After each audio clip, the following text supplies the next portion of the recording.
바른미래당의 김철근 대변인입니다. 오늘은 김영환 전 경기도지사 후보 4선 전직 의원님이십니다. 오늘 바른미래당의 9월 2일 당대표 선거 출마 선언이 있겠습니다.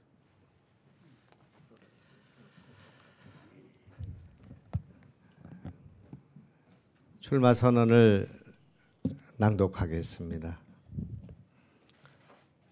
존경하는 바른미래당 당원 동지 여러분, 사랑하는 국민 여러분, 저는 오늘 9월 1일 전당대회 당대표에 출마합니다. 많은 고심 끝에 내린 어려운 결정이었습니다. 6.13 선거에서 바른미래당은 패배하였습니다. 새정치에 대한 심장의 박동이 멈추고 정치를 개혁하려던 폐호흡이 멈춰 섰습니다. 정치는 기득권 양당 정치로 회귀하였고 민주당 독주 일당 지배의 정치로 귀환하였습니다. 6.13 지방선거는 예전의 선거가 아니었습니다. 두 번의 남북 정상회담과 철천지 원수라던 북미회담이 선거 하루 전날 열렸습니다. 한반도 정세에는 천지개벽이 일어나는 것처럼 보였고 우리 당의 후보들에게는 청천벽력이었습니다. 그 결과는 참혹했습니다. 이 과정에서 우리 후보들이 추풍낙엽처럼 쓰러져 갔습니다. 선거 기간 동안 우리 당은 낡은 정치의 모습을 재현했습니다. 공천 파동이 되풀이되었고 계파 정치가 부활하였으며 그렇게 해서 민주당은 물론 자유한국당과도 차별성을 보이지 못했습니다. 선거에 나간 후보들은 죽음의 계곡에 내몰렸습니다. 지금 우리는 죽음을 앞둔 심폐소생의 마지막 3분이 남아 있습니다. 이번 전당대회에서 당이 존폐가 걸려 있습니다.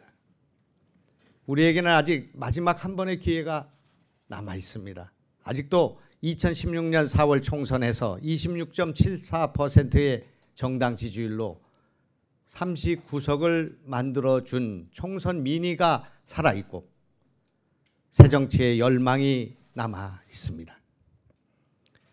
집권당의 무능과 독선이 민생 파탄으로 급격한 지지율 하락으로 나타나고 있습니다.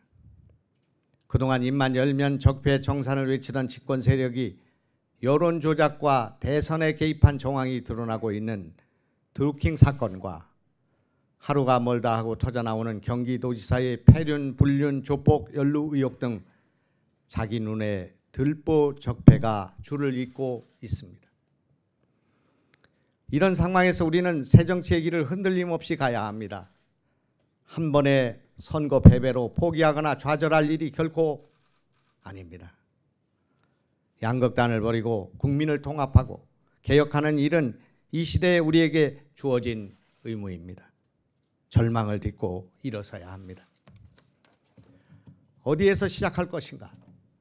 우리는 가시밭길 위에 천막을 짓고 세계 역사상 있어본 적이 없는 낙선자들의 정당, 부상자들의 숭고한 희생 위에 당을 재건해야 합니다. 우리는 자학하지 말고 절망하지 않아야 하며 고통의 숲속에서 신음하는 당원들을 서로 부둥켜 안고 함께 절뚝이며 이 시절을 견뎌내야 합니다. 우리에게는 절망할 권리도 좌절할 자유도 없습니다. 첫째로 무엇보다도 국민의당 창당 정신과 바른미래당 통합 정신으로 돌아가야 합니다. 지금 시급한 것은 바른미래당의 화학적 통합을 완성해야 한다는 것입니다. 우리 내부가 통합되고 정체성을 분명히 한 후에 양극단을 제외한 개혁 세력을 통합하는 제3지대 정계 개편을 추진해야 합니다. 둘째로 우리는 야당으로의 투쟁성을 회복해야 합니다. 우리는 중산층과 서민을 위한 정당입니다. 진실과 정의를 위해 싸우는 정당입니다. 경기도지사 선거는 이것을 여실히 보여주었습니다. 불의에 대한 분노 없이 어찌 새 정치로 나아갈 수 있단 말입니까? 정의로 포장하고 진보로 위장한 기득권 세력의 위선의 가면을 벗기는 일이 시급합니다. 새 정치란 낡은 정치, 낡은 사고, 낡은 인물과의 투쟁이기도 합니다. 드루킹 사건과 경기도지사 선거에서 불거진 문제는 진보도 보수도 아닌 진실과 정의의 문제입니다. 민주주의의 문제입니다. 특히 경기도 후보 이재명 지사의 문제는 사회적 약자의 문제가 오버랩되어 있습니다. 인권의 문제, 특히 여성 인권의 문제가 오버랩되어 있습니다. 사회적 약자의 눈물을 닦아주고 그들의 누명을 벗겨주는 문제에 있어 우리는 정의당보다 더 정의의 편에 설 수 있어야 합니다. 셋째, 우리는 나보다는 당을, 당보다는 국민을 생각하는 선민후당의 정신을 가져야 합니다.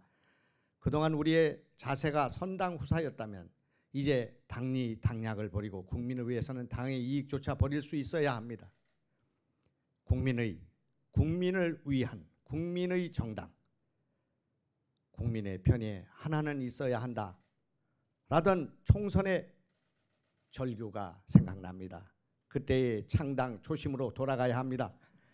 보수나 진보의 낡은 관념을 버리지 않고는 우리 정치는 한 발자국도 나아갈 수가 없습니다.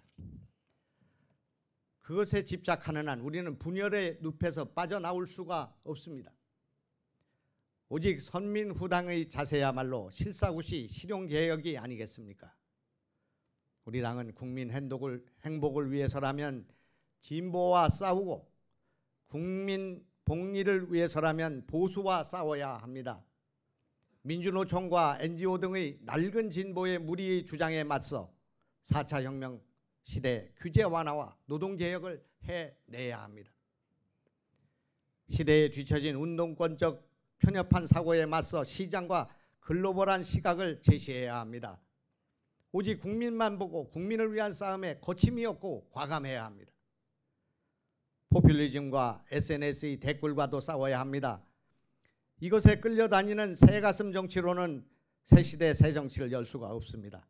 합리적 이성을 가진 말없는 다수 국민의 눈높이에 우리 당의 노선을 맞춰야 합니다. 중도, 중기, 중부의 삼중의 전략과 과학기술, 문화예술, 생태환경을 융합하는 트리플 악셀론을 전략적으로 검토할 필요가 있습니다. 시대에 뒤떨어진 냉전적이고 수구적인 보수는 말할 가치도 없습니다. 우리는 민족의 평화는 물론 조국의 통일을 앞당겨야 합니다. 우리는 민주당의 평화를 위한 노력에 지지를 보내면서 더 나아가 통일을 위한 전망과 정책을 앞서 제시해야 합니다. 민주당은 평화, 우리는 통일입니다. 우리는 이제 통일을 준비해야 합니다.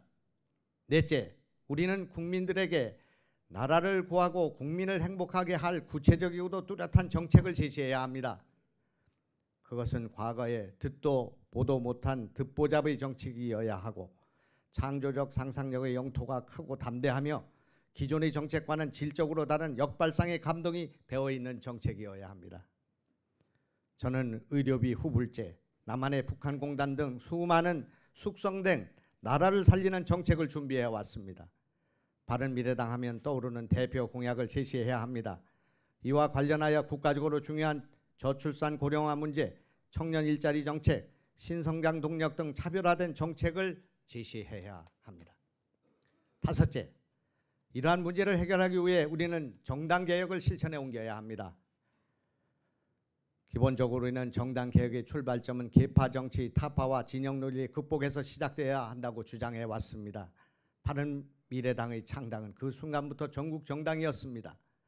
특정 지역에 의존해서 탄생한 정당이 아닙니다. 이것을 소중한 싹으로 하여 전국의 젊은 당원들을 키워나가야 합니다. 일상적인 당원 교육을 실행하고 당원들을 정예화하고 공부하는 바른미래당이 되어야 합니다. 당원의 정치적 수준을 높이고 당과 당원들 간의 실시간 소통이 가능하도록 해야 합니다. 선출직의 공천은 상향식으로 해야 합니다. 선거 6개월 이전에 공천 시스템을 확정해야 합니다. 특히 후보의 검증을 철저히 해야 합니다. 여러분의 음주운전이나 사기 전과가 있는 사람은 원천적으로 배제되어야 합니다. 다른 당에 사지 못하는 엄격한 검증 시스템을 만들고 다음 총선에서 국민들에게 우리 당 후보의 차별성을 보여주어야 합니다. 원회를 중용하겠습니다. 당을 위해 헌신한 위원장과 낙선한 후보자들에게 당직을 안배하고 정치적 경험을 쌓을 수 있는 기회를 제공하겠습니다. 우리 당에 있어서는 제3당의 가치를 지키려다 희생당한 낙선이 보훈이 되고 훈장이 되도록 하겠습니다. 이제 우리는 당의 부활과 재건을 위한 대장정에 들어갑니다. 역설적이지만 당에는 낙선의 고통을 참고 견디면서 선거에 나가 완주한 후보들과 위원장들이 줄을 잇고 있습니다. 이들이 우리의 자산입니다. 이 과정에서 우리는 뼈를 깎는 고통을 견디며 인내심을 기르게 되었습니다. 이들이 용기를 되찾고 새 정치의 전선으로 돌아올 수 있도록 해야겠습니다. 우리 모두는 낙선과 패배의 큰 결핍 속에 있습니다. 이 결핍을 쓰다듬고 다시 일으켜 세우는 것이 당대표가 해야 할 일입니다. 그 일을 당원 정치들과 함께 해보고 싶습니다. 바른미래당은 다시 살아날 것입니다. 2018년 8월 5일 김영환